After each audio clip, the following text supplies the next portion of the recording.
What's up everyone, Michael aka Spirit Shard here with an impressions review for Swapperoo, a match 3 puzzle-like game that actually focuses more on the puzzle side.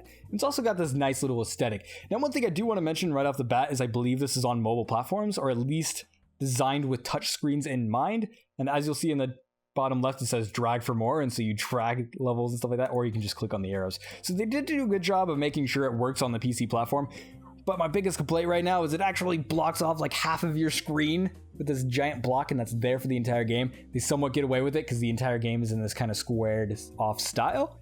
So that's fine, but there's a better way you could design this. Anyways, we're gonna end up checking it out. It's kind of an interesting game. So you've got your two main levels, which is gonna be your normal and hard. This is going to be basically your standard match 3 stuff, not your basic as in the swapper stuff, and we'll obviously talk about the mechanics and make it more interesting as we go through. But you got your two modes, which is going to be match this certain amount of tiles or match this many of this type of tile, so on and so forth. They introduce some interesting mechanics and make it somewhat difficult to do so. But yeah, that's going to be your standard mode. And then you have challenges, which is quite nice to have in these types of games. These are going to be your setup, and so there's 3 modes of this. Basically, it has a set number of blocks, and then you move them. You have a certain amount of moves to actually clear the stage, and those are quite nice. I like the challenge modes more in these types of games personally, and so I may be a little bit biased towards it, but that is just my opinion. Anyways, we're gonna go ahead and check out the normal mode, and I'm gonna go to level C for cat, just to kind of introduce us to the 4 main blocks that we're gonna be seeing throughout the entire game. Now you got your standard square, which I click on it and you're like, you're not just clicking on another one to swap places. This game actually doesn't do that, which is quite awesome. So that's actually my first compliment of this game. These guys actually tried to do something interesting. So basically, in most match 3s, you click on one and click on another and it switches between them. Instead, this one, it takes these blocks and gives them interesting mechanics to interact. So when you select a block, it will actually do something different depending on the block. So these squares don't do anything. You can't move them, they're just there. But you can move the ones like triangles. So let's say this red triangle over here. If I click on it, it'll actually go in the direction that it's pointing. And so it'll swap over. Now there's also the circle ones. Click on the circle, it'll explode. Awesome. And they introduce a lot of different blocks, and I'll talk about that in a little moment. And then you have the skull, which once that timer runs out, it will explode and you'll lose. But you get rid of them, and then the skull's gone, so you don't have to worry about it anymore. Basically, it's a bomb. If it blows up, you're dead, because that's how bombs work. Anyways, I'm going to go through the rest of this level just kind of in a smooth little style, just to show you guys kind of how the flow of this game works. So it's pretty simple. I like the aesthetic. The aesthetic is very, very simple, and it's got this smooth kind of jazz in the background. Now I will say that the music just loops, as in it doesn't stop, there's no variation, it's just the same music. And the sound effects kind of go with it as well, so it's got that kind of like nice little jazzy guitar every time you complete a level, and it does a little drum thing when you're at the end of the screen. And then basically though, I've gotten annoyed with the music, and so when I was playing by myself for this game, I'm about an hour and 10 minutes into the game or something like that, I kind of had to turn off the music because it got annoying, because it was just the same thing looping over and over again. Now on the left side, you'll see you have a scoreboard, so these normal levels actually have a score.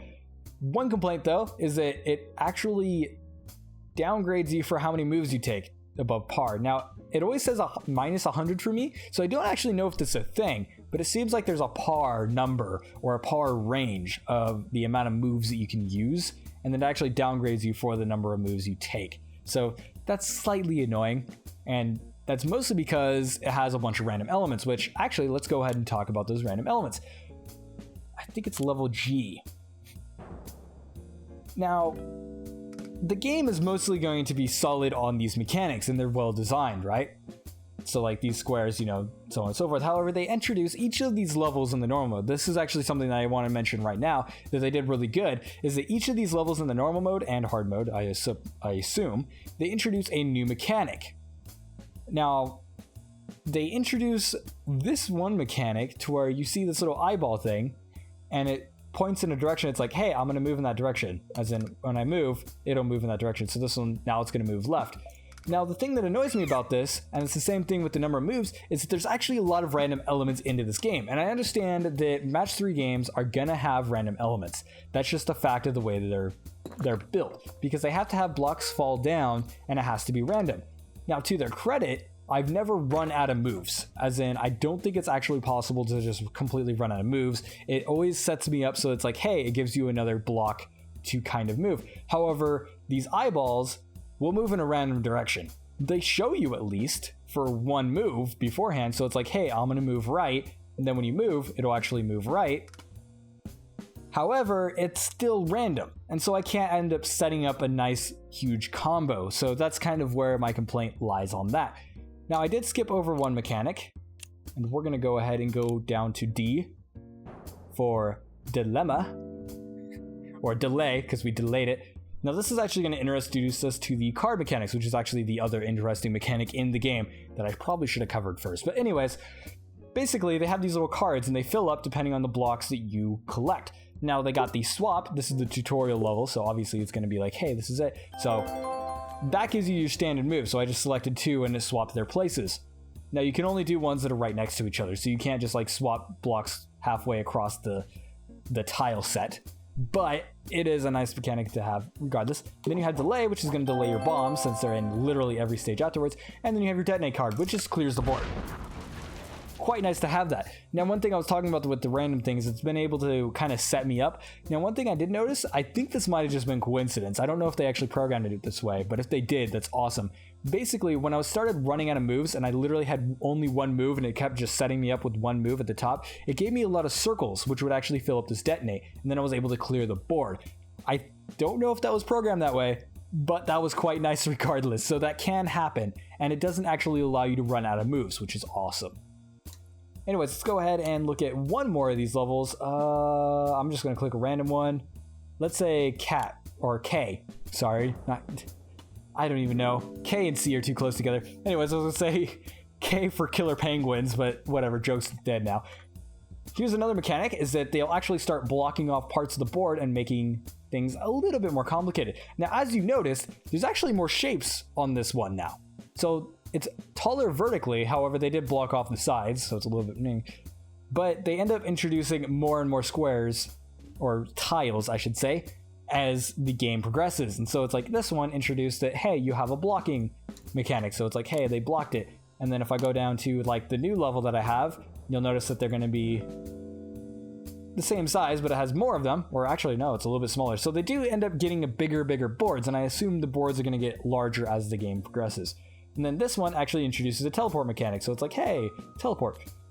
So as I was saying before, the game does a really good job of introducing a lot of interesting mechanics. And each level has actually kept me interested. I'm like, hey, maybe I should stop and do the video now. But then I'm like, oh, but they introduced this mechanic and I wonder what's next. You know, and that's kind of interesting. Now, one thing I do want to say about the challenges, though, is that the challenges don't do that so much. Instead, what they do is they kind of focus on the ones that get established and then try and make you use them in interesting ways. One thing that kind of unlocks the challenges is once you clear a certain number of levels on these stages, it'll actually unlock them. Or I believe once you complete a certain number of challenges, it'll unlock them. So by the time you unlock them, the chances are you're going to end up seeing that mechanic. Now, if you do play the game, you only have to get to about, I think it's either G or H, or maybe it's just E. I don't remember. It's not very many levels until you can unlock the challenge mode. So if you're not interested in this standard match 3 type of stuff, you can just play the game for the challenges, because the challenges are used to unlock themselves. So once you unlock challenge mode, you can just continue. Anyway, let's go ahead and click on one of these. I'm going to go ahead and level 3. And so this is very simple. It's got your basic setup. So it's set up the same time every time you start it up, and then it's got a certain number of moves that you have to clear the level. So I'll just go ahead and clear this one real quick. And boom. And then your challenge is cleared. And that's going to go ahead and take us to the next one. Now, one thing that if you screw up, so let's say I completely screw up, I'm like, oh no, I'm out of moves. You can undo a move. So you can undo all your moves, or you can just undo it all in one click. Now, one thing with the UI is you do have to go up into this left corner. I don't know if there's keyboard shortcuts for that, but you can actually use the gamepad and keyboard. Now, I don't want to go through the whole gamepad thing because my gamepad is broken and touchy at the moment, but basically if you use a controller or keyboard, you can actually click on the arrow keys, or WASD, and then spacebar and I believe enter. Yes, spacebar and enter will end up doing that. And there you see it actually showed the key binding. So U will actually undo, and then R will just do a retry.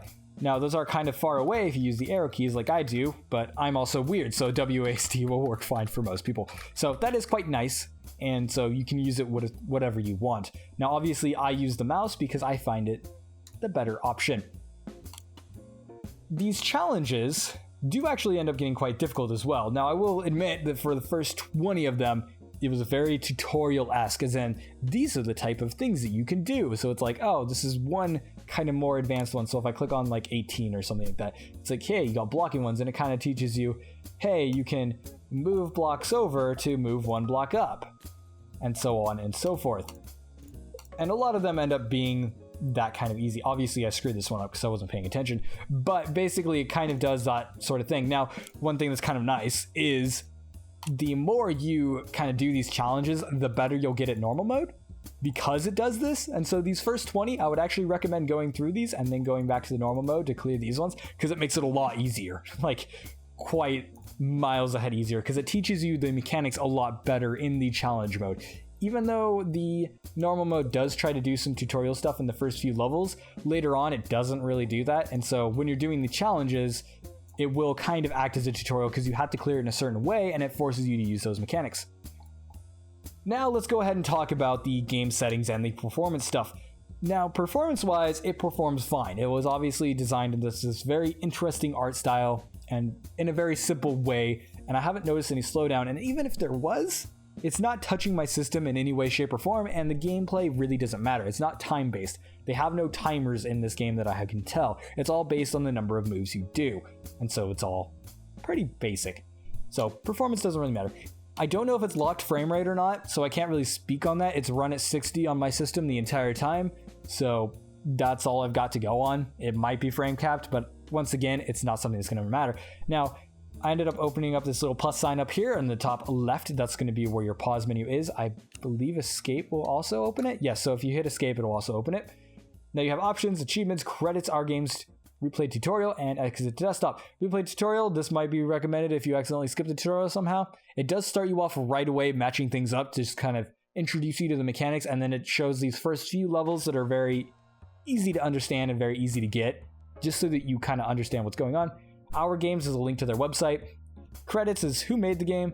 This game does have Steam achievements, so if you want to try and get those achievements, there's quite some interesting ones like, hey, clear this in this many moves, and that might actually be a challenge. So if you're looking for more of an extra challenge, there's a few of them on there, but most of the achievements are just clear this stage. So there's one for each letter that I've noticed, so on and so forth. And then you have options. One complaint I have is it does have options to turn on music and audio. I got annoyed with the music, so I ended up turning it off. The smooth, jazzy sort of background music just repeats over and over and over again. So I turned it off and played my own music, but some people might like having it in the background. It is quite soothing. And then you have just general audio.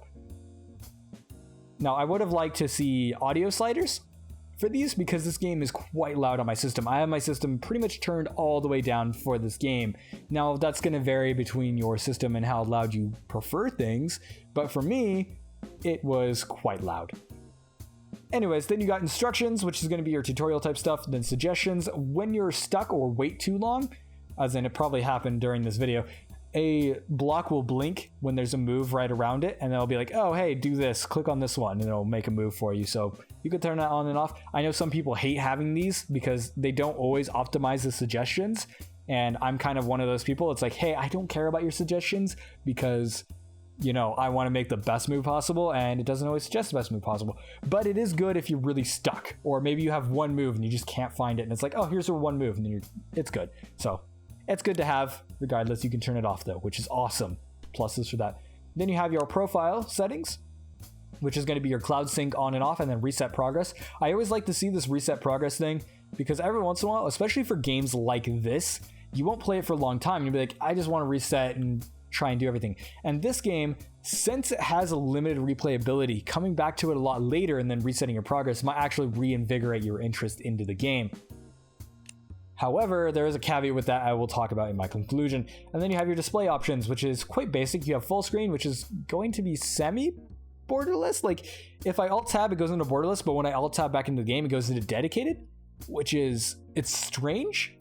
And I won't show it just because it'll screw with my recording, but it's interesting. So when you alt tab, you can see the game in the background, but while you're in the game, it is dedicated full screen. So that's an interesting switcher that's kind of there. I believe that might be something to do with mobile. And then you have windowed mode. It only supports 16:9, so you're kind of stuck with 16:9. However, one thing that is kind of nice is whenever you're in windowed mode, it shows that bar up at the top and the little space on the left and right. Now, one thing that's nice is for the full screen resolution, aka for me 1920 by 1080, for the windowed resolution, they actually did 1912 by 1049, which is going to basically just make it so it fits the window or fits my screen, but it's in windowed mode. So that's super nice. Obviously, it would be nice to have like a typed in numbers for this so that I could be like, hey, I want it in maybe 720. Obviously, 720 is going to be an option somewhere in here. There you go. But it would be nice regardless. Now I'm going to go ahead and back out of that without applying it. So let's go ahead and go into my conclusion. So what do I think of this game? I've kind of grown bored of the match 3 concept. So games like Bejeweled still hold my interest. So like Bejeweled itself, but that's because it has nostalgia to it. This game actually does a really good job of breaking that. As in, I went into this saying, okay, it's a match 3. I might not enjoy it. However, I've actually found myself enjoying it because it's simple, but they introduce new mechanics. And then instead of focusing on the single block of everything's the same block, but blocks will have special abilities or certain combos will have some super effect or something like that, and trying to just build on top of that, what they decided to do was turn it on its head and do something different, which is super, super awesome. Now, my main complaints come at the randomness, which is something that probably can't be avoided and most people aren't going to care. And that does add a little bit of replayability to some of the levels, as in sometimes you're just going to get screwed over by the randomness. That's just a thing that's going to happen every once in a while. So that does add a little bit of, hey, I'm going to need to retry this level because I didn't get a good roll. But as a whole, it's quite nice. Like, some of the mechanics are designed really well and they make things interesting to play, and it keeps me wanting to go. It's like, hey, I want to keep going. There's also a nice little story element I didn't mention. It's a very simple and it's not complex, but it's kind of mysterious, which is why I didn't mention it and why I didn't talk about it. And if you do pick up this game, it does have this kind of mystery element to it, and it's like, hey, what's going on here? That's kind of weird. It's nothing like spectacular or anything like that, but it is a thing that's there that'll be like, hey, you know, I kind of want to see more of this of where it's going because it's confusing and interesting.